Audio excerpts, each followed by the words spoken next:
It was a warm Friday evening in March 2022. The quiet suburb of Winter Haven, Florida, was sinking into the kind of peace that makes people feel safe, maybe too safe. The lawns glistened under soft porch lights, the air smelled faintly of cut grass, and in the distance, a sprinkler clicked like a metronome, keeping time for a town that had no idea its rhythm was about to break. At 8:42 p.m., the doorbell camera on a beige two-story house recorded its final peaceful moment. The woman walking up the driveway was Sheylla Cabrera, 29 years old, a local realtor with a reputation for charm, drive, and a smile that could sell anything. She carried her phone in one hand, a takeaway coffee in the other. Her white blazer caught the glow of the streetlight as she fished for her keys. Then something flickered at the edge of the frame, a shadow. The camera's motion sensor clicked, refocused. Sheylla paused, her head tilted slightly, lips parting. Sheylla softly, "Hey, what are you doing here?" Her tone was casual, but underneath, there was a small quiver. She wasn't expecting anyone. Not tonight. The figure stepped closer, out of frame. A man's voice, low and unreadable, answered. Unknown male voice. "We need to talk." Then came the dull sound of something falling, maybe the coffee cup, and a blur of movement that the camera couldn't quite process. The microphone picked up the sound of struggle, a soft gasp, then silence. 32 seconds later, the porch light flickered out. When police arrived the next morning, called by a worried neighbor who noticed Sheyella's car still idling in the driveway, they found the front door slightly open. Her phone was on the floor, screen cracked. But Sheylla was gone. The house was quiet, untouched. Except for one thing, a faint trail of blood leading from the foyer to the back patio, where it simply stopped. Detectives began piecing together her life, her friends, her fiancé, her clients. On the surface, Sheyella's world looked perfect.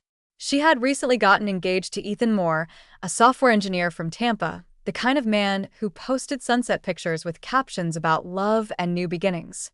But those who knew Sheylla closely said there was something, or someone, she never talked about. Her assistant at the real estate office, Mara, told investigators that Sheylla had been distant in the last few weeks. Distracted. Checking her phone constantly, Mara recorded interview. She said someone had been driving by her house late at night, said she recognized the car. "I told her to tell Ethan, but she just laughed. Said it was probably nothing." Nothing. That word would come up again and again in this case, in texts, in interviews, in the quiet pauses of people trying to remember when something small had started to feel wrong, what no one knew yet, not the detectives, not her fiancé, not even her closest friend, was that Sheylla had been keeping a secret that would turn this disappearance into one of Florida's most haunting true crime cases. And it all began with that doorbell footage, a blurry, 2-minute glimpse into the last moment. Anyone ever saw her alive? Detective Laura Hensley replayed the doorbell footage for the 7th time that morning. The grainy image of Sheyella's final moments flickered across the monitor, freezing just as the figure appeared behind her. She leaned forward, squinting.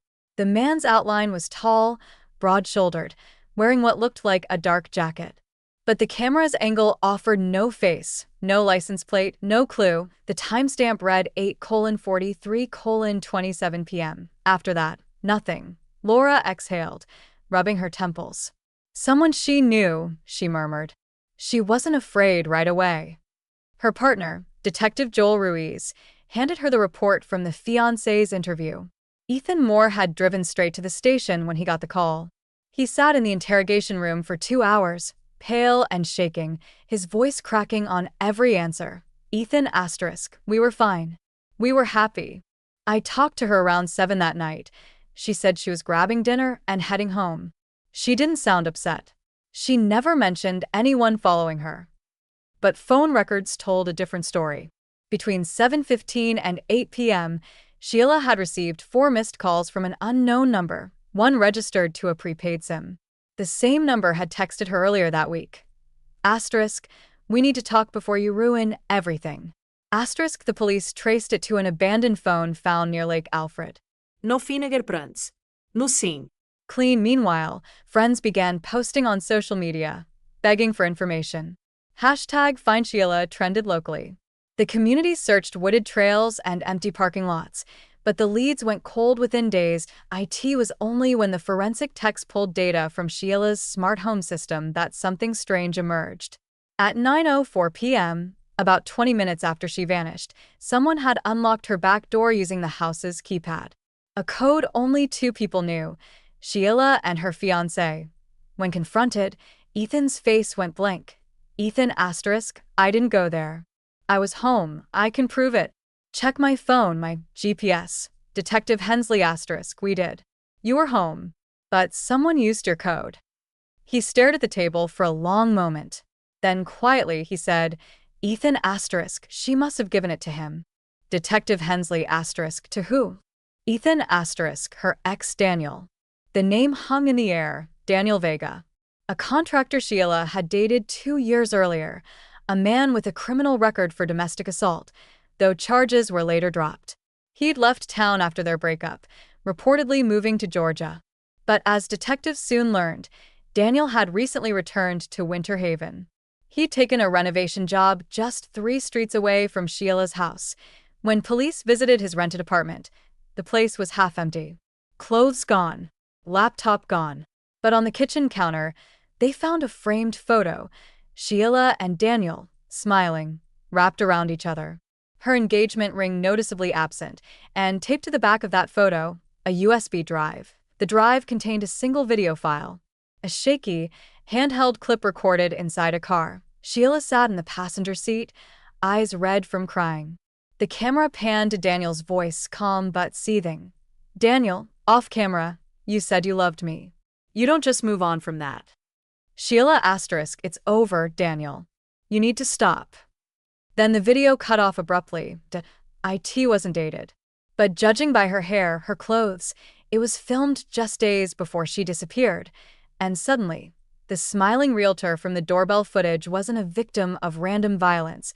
She was a woman trapped between 2 lives, one she chose, and one that refused to let her go. The footage on the USB had changed everything. What was once a missing person case was now officially a homicide investigation. Detectives worked around the clock, retracing Sheyella's last 48 hours, reconstructing every movement, every call, every whisper of her life before it vanished into static. On Sunday morning, forensic teams drained a section of Lake Alfred, hoping for a break. The air was heavy with humidity, the kind that sticks to your lungs. Reporters gathered at the barricades, while volunteers whispered prayers. When a diver surfaced, shaking his head, Detective Hensley felt the same hollow ache she'd known too many times before, that cruel in-between of hope and certainty. Then, a deputy shouted from the shoreline. A torn piece of white fabric had washed up, tangled around a rock. It was from a blazer, a women's size small, the same one Sheylla wore in the doorbell video. Hensley bagged it herself. Inside the pocket was a lipstick and a folded note, soggy and blurred, but still legible asterisk. You said we could fix this. Asterisk. That night, Ethan Moore was brought back for a second round of questioning. The footage from the doorbell, the note, the ex-boyfriend. It all pointed toward obsession and betrayal. But there was one detail still gnawing at Hensley. Detective Hensley asterisk, why didn't Sheylla tell you about Daniel being back? Ethan asterisk, I think she was scared. She said he'd been texting her, showing up at open houses, just watching. She didn't want me to worry. Detective Hensley asterisk, did you ever meet him? Ethan asterisk, once. At a cafe.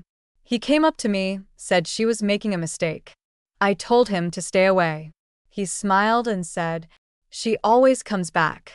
The way Ethan's voice cracked on that last line made Laura pause. It wasn't just grief, it was guilt. 2 days later, surveillance footage surfaced from a gas station near Route 17, just 3 miles from Sheyella's home. The timestamp read 9:18 p.m., roughly 30 minutes after the doorbell recording. The video showed Daniel Vega fueling his black pickup truck. He looked calm. Too calm, but something caught the detective's eye. A faint smudge on the passenger side window, the shape of a hand pressed against a glass.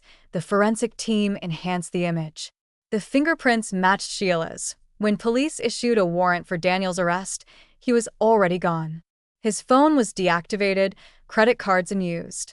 But 3 days later, A highway patrol camera caught his truck heading north through Georgia, alone. As the manhunt expanded, Detective Hensley couldn't shake the feeling that there was something missing.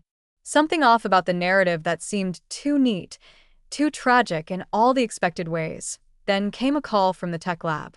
They'd managed to recover deleted messages from Sheyella's iCloud backup, texts between her and Daniel, starting 2 weeks before she vanished. Daniel asterisk, I just want to see you one last time. Sheylla asterisk, please don't. It's not fair to him. It's over. Daniel asterisk, you don't love him. You're pretending. Sheylla asterisk, stop saying that. Daniel asterisk, you know what happens when people pretend with me. The final message from her phone, sent at 8:23 p.m., less than 20 minutes before the footage asterisk, fine. Come by. We'll talk. But just for a minute. Asterisk, Detective Hensley replayed that line in her head over and over. Just for a minute. It was the kind of minute that changes everything, the kind that ends lives. But what no one knew yet was that there was another message, one that hadn't been sent from Sheyella's phone at all.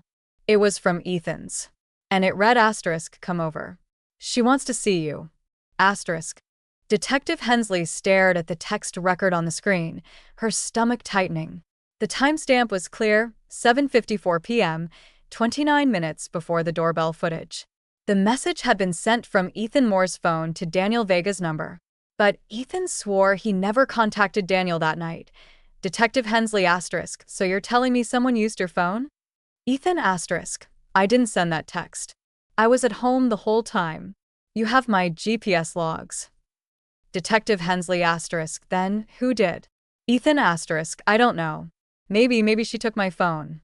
Sometimes she used it to call clients. Maybe she sent it herself. Hensley leaned back, her eyes fixed on him. Ethan's hands trembled slightly as he ran them through his hair. The engagement ring on his keychain glinted under the fluorescent light. He looked exhausted, but not broken. Not like a man whose fiancé had just been murdered. Outside the interrogation room, Joel Ruiz lowered his voice. Joel asterisk, you think he's lying? Hensley asterisk, I think he's playing careful. He's not telling us everything. Later that night, Hensley returned to Sheyella's house, hoping to find something everyone else missed. The air was heavy, the kind of humid Florida darkness that hums with crickets and secrets.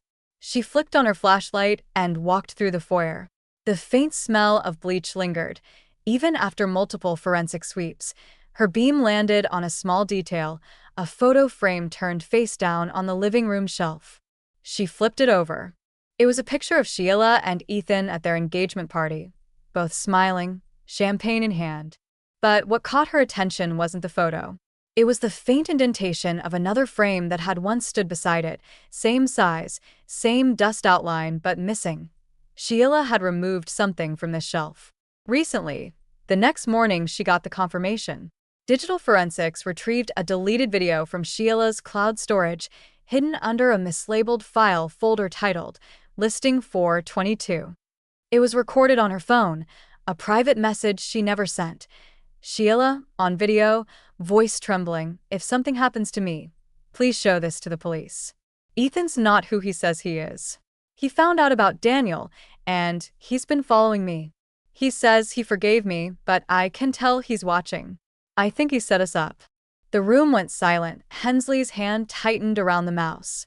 She replayed the video, studying Sheyella's eyes. Wide, scared, sincere. It wasn't an act. It was a warning. Joel asterisk, so Ethan lures Daniel to the house, makes it look like Daniel did it. Hensley asterisk, or maybe he wanted them both there. Maybe he wanted to catch her in the middle, make them destroy each other. That theory took on weight when the lab returned new DNA results. A trace of male blood was found under Sheyella's fingernails, but it didn't match Daniel Vega. It matched Ethan Moore. By then, Ethan was gone. His car missing. His phone powered off. His last credit card transaction, a gas station on the edge of the Everglades, 2 hours south of Winter Haven. The man who had played the grieving fiancé had vanished into the swamps, and somewhere out there, one woman's last words were still echoing from that doorbell footage, a faint, frightened whisper before everything went black. Sheylla asterisk. Hey, what are you doing here? The Everglades stretched out like an endless green ocean under a bruised sky. Marsh grass swayed in the humid wind, and the air carried the low hum of insects, the sound of the world holding its breath. Detective Hensley stood by the ranger's truck, staring at the muddy trail ahead. A park employee had found Ethan Moore's abandoned SUV just before dawn. Inside were 2 half-empty water bottles, a map, and a gun, registered to him. But there was no sign of Ethan. She stepped closer, examining the driver's seat. The keys were still in the ignition. The car smelled faintly of gasoline and metal, like fear soaked into fabric. In the back seat sat something she didn't expect, a shoebox, taped shut. When the forensic techs opened it, they found photographs, dozens of them. Every picture was of Sheylla. Some at open houses, some at cafes, some clearly taken from outside her home. They weren't recent. They spanned months. Joel *, looks like obsession to me. Hensley *, no, she said quietly. This looks like guilt. One photo stood out. It was printed on thicker paper, with a handwritten note on the back. *, you should have told me the truth. That night, rain swept through the swamp. Lightning flashed over the water, illuminating shapes that vanished as quickly as they appeared. Search teams spread out with flashlights and dogs, but the terrain was brutal. Hours passed, then a deputy's radio crackled. They'd found something near a hunting cabin, half buried in the mud. The body. Male. When Hensley arrived, the storm had softened to a drizzle. The man lay face down, his clothes soaked, his hands curled, as if clinging to the earth itself. No ID, but the watch confirmed it. Ethan Moore. Next to him, a pistol.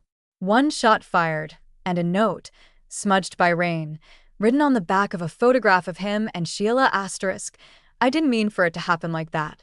She was supposed to choose me. The coroner ruled it a self-inflicted gunshot wound. Case closed, on paper. But something about it didn't sit right with Hensley. Later, back at the precinct, she watched the doorbell footage one last time, frame by frame. The shadow that approached Sheylla, the one everyone assumed was Daniel or Ethan, had a small, defining detail. A silver bracelet catching the porch light. She paused the footage. Zoomed and it wasn't Ethan's. He never wore jewelry. And it wasn't Daniel's. His police photos showed tattooed wrists, no bracelet. The bracelet belonged to Mara, Sheila's assistant. Hensley's pulse quickened.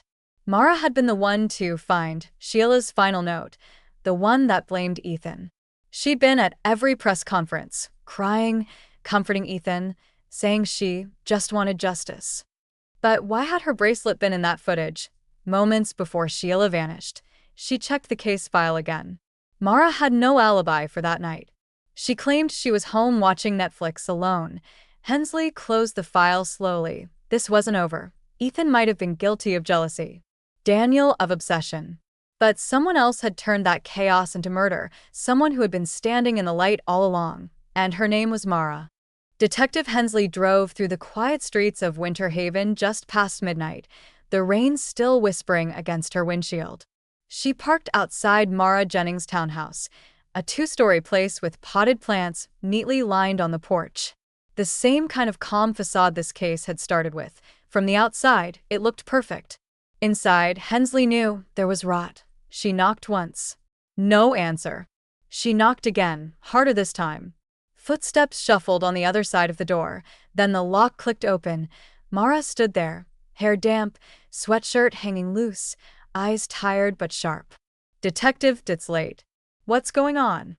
Hensley *, mind if I come in? Mara *, of course. But did you find Ethan?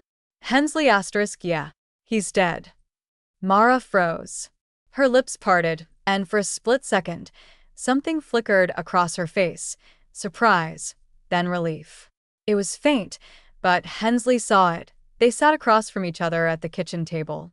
The air smelled of vanilla candles and bleach. Hensley placed a small tablet on the table and pressed play. The frozen image of the doorbell footage filled the screen. Hensley *, you remember this? Mara nodded slowly. Yeah. Poor Sheylla. I still can't believe. Hensley *, look closely. The footage rolled, the shadow approaching. Then, at the moment of motion, the image paused, the faint glint of a silver bracelet visible under the porch light. Hensley asterisk, that's yours, isn't it? Mara stared at the screen. Her throat worked as she swallowed. That could be anyone's. You can't even tell. Hensley asterisk, we can tell. We matched it to the one you wore in your interview last month. Silence filled the room. Only the rain tapped the window pane. Finally, Mara's voice came low, trembling. You don't understand. I didn't mean for her to die. Hensley asterisk, then tell me what happened. Mara's hands trembled as she reached for a cigarette, but didn't light it. She was everything I wasn't. Confident, loved, perfect. I helped her build that life. Every open house, every deal, every man who adored her. I stood beside her, invisible. When she told me about Daniel, I told her to stay away. When she got engaged to Ethan, I smiled like it didn't hurt. She looked up, eyes red. But she kept playing both of them. And when I found out she'd been meeting Daniel behind Ethan's back, something snapped. I went to her house that night. I just wanted to make her tell the truth. To stop before she ruined everyone. But when Daniel showed up, things got out of control. Hensley asterisk, you were there when he arrived? Mara asterisk, he grabbed her. She screamed. I tried to pull him off. There was blood. I don't even know whose. He ran. She fell. I panicked. She wiped her face, shaking. Ethan came later. He saw me covered in blood. I told him Daniel did it. He believed me. He said he'd fix it, make it go away. He hid her body, and then he couldn't live with it. Hensley watched her carefully. Where's she, Mara? Mara's voice dropped to a whisper. The old construction site, off County Road 8. Under the foundation. I helped him bury her. By sunrise, the excavators were there. When they uncovered Sheylla Cabrera's body, the world finally had its ending. The media called it the Doorbell footage murder. But Detective Hensley knew it wasn't about a camera, or a shadow, or even a love triangle gone wrong. It was about envy, the kind that grows quietly beside love until it poisons everything. Later, as Hensley stood watching the crime scene lights fade against the morning sky, she thought of the last thing Sheylla ever said.